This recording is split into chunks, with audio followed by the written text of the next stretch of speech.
Don't look at my wig. Don't look at my wig. Look at the terrace. Ooh, Cruise Bay. Hey, Cruise Bay. They gonna kick me out of here. There is not one thing on this ship that looks like me. Not one. I am in Dubai. Okay, he ain't got no money. You knew that when you had babies born. I'm okay, who cares? Like, bitch, you not over it yet?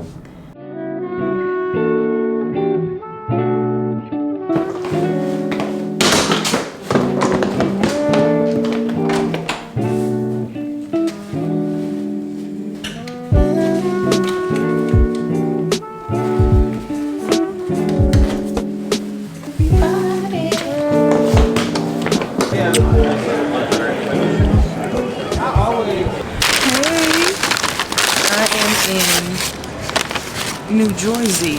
So I got to the airport like an hour before.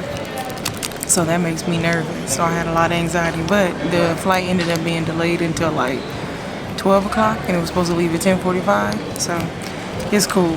And I have a connecting flight in New Jersey. Got me a sandwich. I'm about to eat on the plane, but so what? I'm gonna eat it again.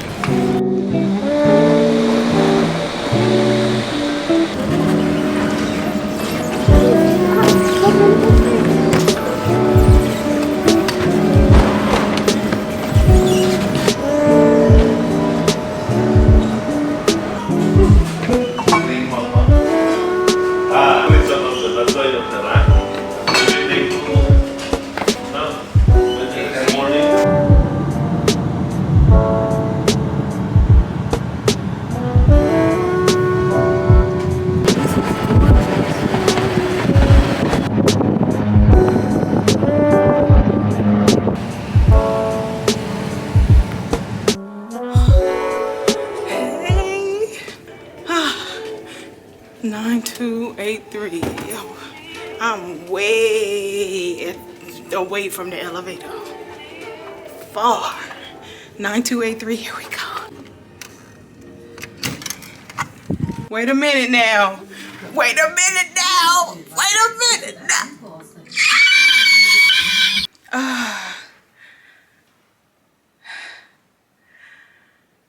Don't mind my wig. Don't worry about my wig. Don't worry about it, sweetheart. Goodness gracious. Don't look at my wig. Don't look at my wig. Look at the terrace.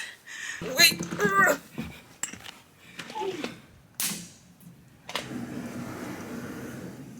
Just stop it. Stop it. Oh my gosh, nothing but the ocean. Oh my gosh. We're gonna be out there. We're gonna be all the way out there. Oh Lord. The lighting ain't no good right here. But we have a terrace.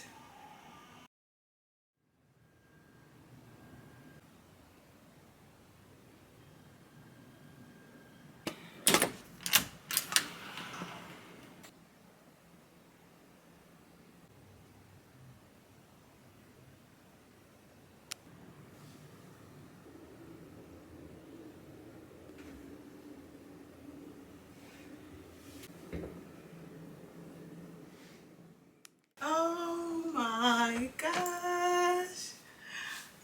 Oh my gosh. Y'all, this is crazy. My mouth is ashy. It's been a journey, y'all. But I'm here. I am in Dubai.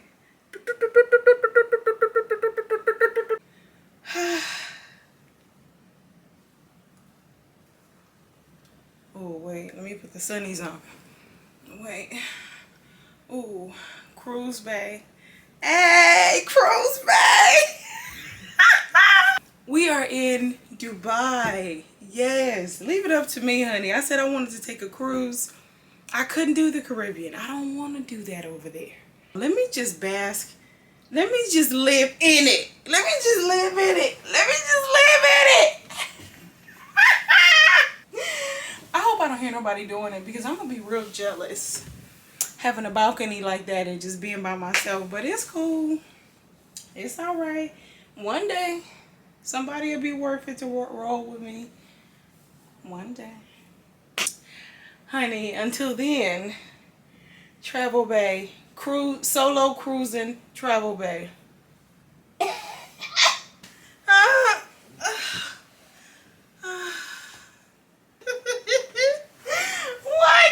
What are you talking about? Oh my gosh. We won't be wearing that outside. My tennis bracelet just popped off. Thank you, Jesus. In the bag that will go. Mama is foreign mama. I think, what are y'all gonna call me? Foreign bae, travel bae? I don't know. Considering this is gonna be my last trip for like 6 months because I have real work to do in 2024. So I'm gonna sit my ass down. But I'm wrapping it up with a bang. Yeah. It is, hey Siri. What time is it? It's 2:36 a.m. So it is hours and hours later. What did I do on the ship today? I just went, I roamed around. I had to walk around a little bit. And don't nothing look like me on this ship. Let's just say that. But I'm about to unpack. Usually, I don't think I'm ever in the same place 7 days straight. After like 5 days, I'm usually moving to a different hotel. So I'll be like living out of my suitcase. But this cruise, we are doing 7 days. We are ported, whatever you want to call it. We're at Dubai Harbor Cruise Terminal. Today is the 27th. Well, now it's the 28th. I thought we leave at midnight now, the 28th. But no, we leave midnight on the 29th. So we're going to be here in Dubai for another full day. And then we leave tonight at midnight. And we'll get to Abu Dhabi tomorrow. That's pretty exciting. I've never been to Abu Dhabi. The fact that I am in the same spot for 7 days straight, I'm going to unpack my suitcase so I can be prepared. Let's talk about some real stuff.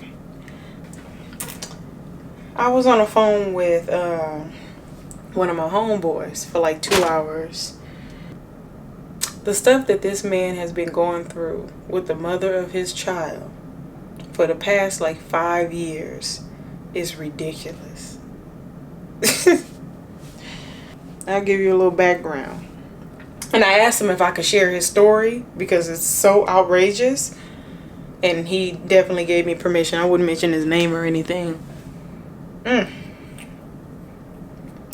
You know, I know that there are a lot of terrible fathers out there. No, not fathers, sperm donors out there. But I can tell you for certain, I have 3 male friends who are very good friends of mine. Friends. Straight friends. And we've been friends for years. So I have seen the whole thing play out. I've seen it all. It's not, you know, they coming and telling me what they want me to hear and all this other kind of nonsense. I've seen videos. I've seen text messages. I've talked to their children. Like I know what's going on when it comes to anything to do with the children. Now, what he did in the marriage, what she did in the marriage, and cheating and all this other kind of stuff, that's different. If he cheated, of course it sucks. It's gonna hurt you. But once the dust settles, you really have to, as a woman, you really have to like sit back and examine, like, okay, is he a good father? If the answer is yes, and he's always been a good father, he's always taken care of you, you never had to work, he's always told you to go to school, but once he didn't want you anymore, or you didn't want him anymore, now you're left with nothing, and then you're upset, and you're bitter, and it just continues and just keeps going and going and going. That child was like 6 years old when this nonsense started. She's 12 now. No, 13. Like, bitch, you not over it yet? The things that this woman has put this man through. A woman. God put us here to nurture. The fact that a woman could intentionally ruin a child and their father's relationship. Because she's upset with him over cheating. I do not understand it. I'm telling y'all, the kind of shit that this woman has done. This man has had to sell houses. He's had to hide houses, hide finances. And this is the type of man who has his shit together. The only reason that he's buying all of these houses and doing all of these things is for his daughter. He has one kid. Everything that he's doing, this man is on a salary. He's not rich. He's doing the utmost with what he has. And he has to sell it because of attorney fees and court fees, and you want to go back and forth to court because you pissed off. You want more child support. So he goes back and forth with you. And that's attorneys, that costs money. He's had to sell houses, cars. He wants his daughter right next to him when he's closing business deals and buying houses. But you so ornery. You take his kid and you move it out of the state. You don't tell anybody. The judge fines you $10,000 here, fines you $10,000 there, and nothing happens to you. You just get written off. Like nothing happens to her. She's been fined. How many times she owes the courts thousands and thousands of dollars because she doesn't hold up her end of the bargain.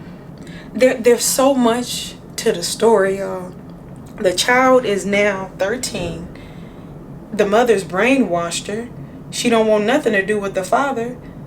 If they have a meeting, there has to be a stranger there with them because the mom has lied and said that he used to beat him and this and that. And she's a liar. A liar to the point where the therapist, because now the little girl has a therapist because the mama didn't put all this shit in her head, so now she's saying all of these crazy things. You know how it is. Even the therapist has pulled the father to the side, my friend, and said, I see her. I see her. All she does is try to manipulate. She lies. Her story changes every single time they have an interaction. This is the doctor telling him this. And I'm glad that somebody gave him some sort of acknowledgement because he's sitting there with just his thumb up his ass. What can he do? He don't want to give up his daughter. He fights for her.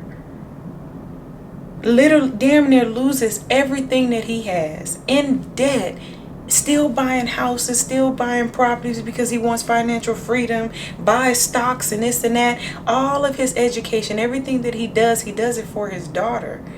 And he be damn near in tears on the phone because he wants her right there next to him. But he realizes and he understands that that little girl is gone. The mama, that little girl is no more. How a woman could be so ornery and do some shit like that, I don't understand it. I'm not a mom, but I have friends, my sisters, my friends, who baby daddies ain't worth. I wouldn't wipe my ass with the father of their children. And they still ain't never pushed them kids on them and never kept them away from them. Ever. As long as nobody's in any like physical danger, okay, he ain't got no money. You knew that when you had babies by him. Okay, who cares? So it has nothing to do with me not being a mom, and I don't understand. I wasn't raised like that. I was raised by the type of women. My uncle was a crackhead. How many kids did he have? And my aunt, by marriage, she never disrespected that man in front of them kids. Never. Never. And he was a straight stone crackhead. But she never talked down about that man. God rest her soul. That's what I was raised by.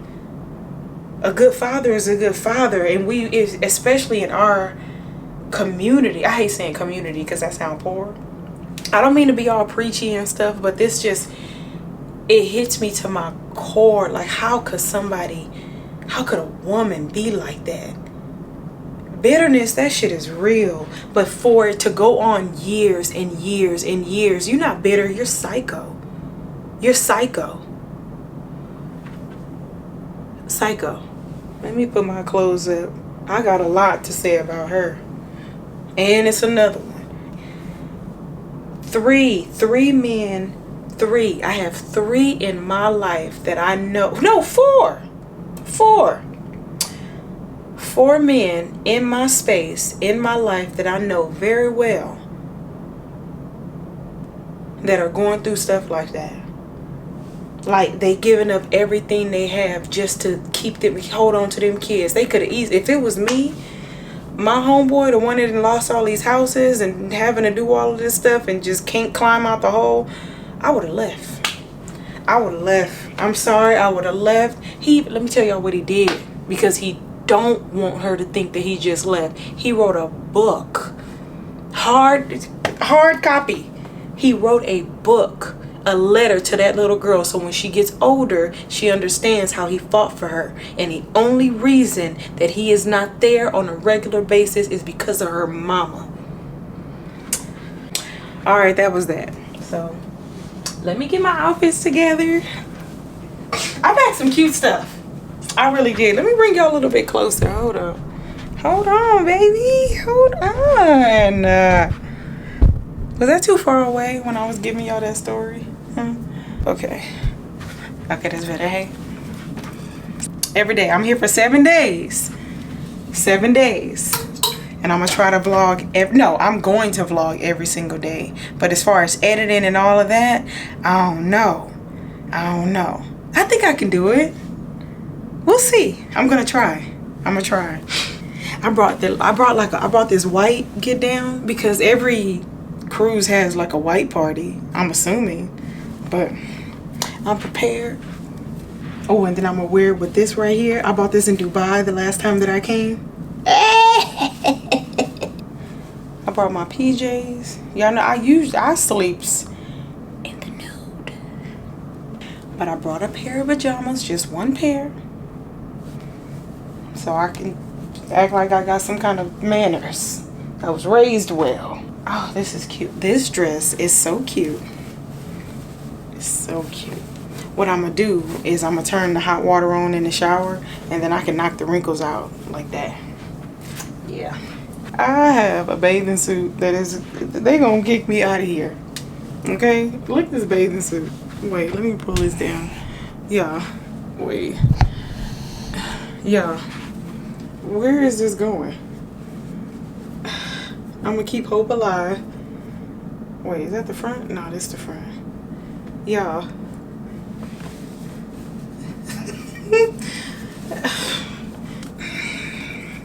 Because I can tell you right now, there is not one thing on this ship that looks like me. Not one. Now, I ain't gonna do too much. But, you know, it is what it is. Okay, let's put the shoes up now. Oh, honey, not a press on being in my high heel. That is funny. That's my business. Oh, yes. Oh, let's set it up. We got the Chanels. All right. Okay. Let me hurry up. All right, Costa. I forgot to tell y'all what cruise I'm on. Costa Toscana. Costa or Costa. Anyways, they brilliant. They done thought about everything. Usually, peep game. You know when you go on a cruise, usually you get like that shoe rack so you can hang all, because there's not really a lot of counter space inside the cabins. Not on this one. And they got and they got the hooks. So I've only been on Carnival, right? And on Carnival, you have to bring all those metal hooks, which is not horrible. You got to bring all those metal hooks, and you have to bring like that shoe rack thing so you can put all of your like toiletries and stuff, so you don't have anything like resting out on your counter. Honey, not on this ship. Look at this. Wait, oh, let me show y'all the bathroom. Now, it is a little tight up in here. Hold on. Look. Look. It's the little stuff. It's just, honey. And they got the whole rack over here. Come here. Look. Y'all are literally like in the shower. All of this space. My medicine, my perfume, my titty pads. Let's put those. Oh no, we're gonna find a better place to put those. That's terrible. I think you're such an introspective person, and you're such a kind person. You're doing everything you can to look in the mirror and figure out what you've done to deserve this.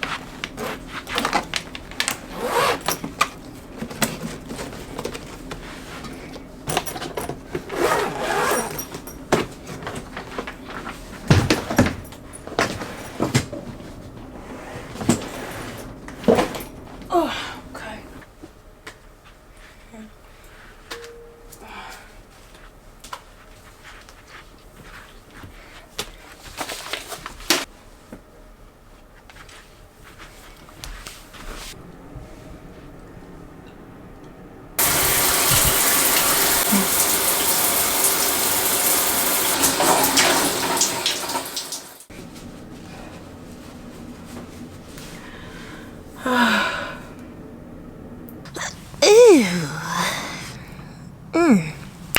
Cozy. Comfortable in my skin. I'm cozy. Honey, I'm telling you, I am cozy. I feel my best self looking just like this. I love all that stuff. I've said it time and time again. I love a wig. I love a weave. I love it all. But I'm telling you, I feel so good just like this. I used to get made fun of a lot. Like how I've always been like the natural, you know what I mean? Always. And I would get made fun of even with my own family, you know, especially with us. You know how we are. When it come to hair and all of that, back in the 90s and early 2000s, like that was everything, you know? And growing up in South Central in the 90s and early 2000s, well, no, not the early 2000s, but in the 90s, because we had moved by then. But growing up in South Central in the 90s, like, if your hair wasn't done, you was getting talked about. And when I tell you they talked about me, they talked about me, boy. But now, you know what's so funny? Now, y'all know, on IG, most of you guys are from IG, I'm sure. And most of my followers are men, 96% men. And that is one compliment that I get constantly, how much they love my natural look. Start complimenting us more on our natural look. I get a lot of black men that compliment me on my natural look, and it just does something to me. It's different coming from you. It's different. You know, you get it from like Native Africans, you get it from, you know, whites, or what you get it from. It's those two groups I get it from the most. But when I get it from an African American man telling me how much he loves my natural hair, or I have pretty skin, even when there's clearly blemishes, but him just coming from him, it hit different. So keep telling us how pretty we are in our natural state. I like it. Hey, you know what I thought about? Have y'all ever been on a cruise and at the end of the cruise, the police be over there waiting on somebody? Bitch, listen, I was on Carnival, of course. Listen, Carnival, everybody always talk about Carnival. Carnival is fun. Let's start there. Carnival is a lot of fun, but if you are in that mood, like if you in the mood to party, you know, you want the raunchy jokes, you want, like, you know, things that just maybe not that appropriate. You got people doing the wobble on the Lido deck, all that kind of stuff. If you like that and you like a party and you like people just getting drunk and high-fiving and Raiders and 49ers battling against each other, like if you like that type of vibe, Carnival is for you. With Carnival, it's usually a lot of blacks, a lot of Hispanics, a lot of whites. It's that, but it's people who like to have fun and are down to earth. This Costa Cruise, I want to say they're owned by Carnival. Let me Google it. Let's Google. Hey Siri. Who owns Costa Cruise Lines? The answer I found is Carnival Corporation and PLC. So Carnival owns this. Damn. Big money. But this is an Italian ship. So it's different. The vibe is different. There is no partying like that. Now they party. Don't get me wrong. I already heard that techno, that do. I think they're gonna do that to death. I pray to Jesus I don't hear that all night. However, the difference between like Carnival or Royal Caribbean on those ships is it's a party. You know what I mean? And it's a whole lot of stimulation. It's a lot of stuff going on. A lot of kids, a lot of people. This is like calm. It's the sedity version of Carnival. I'll say that. But today is day one. And we will see. We will see how things go.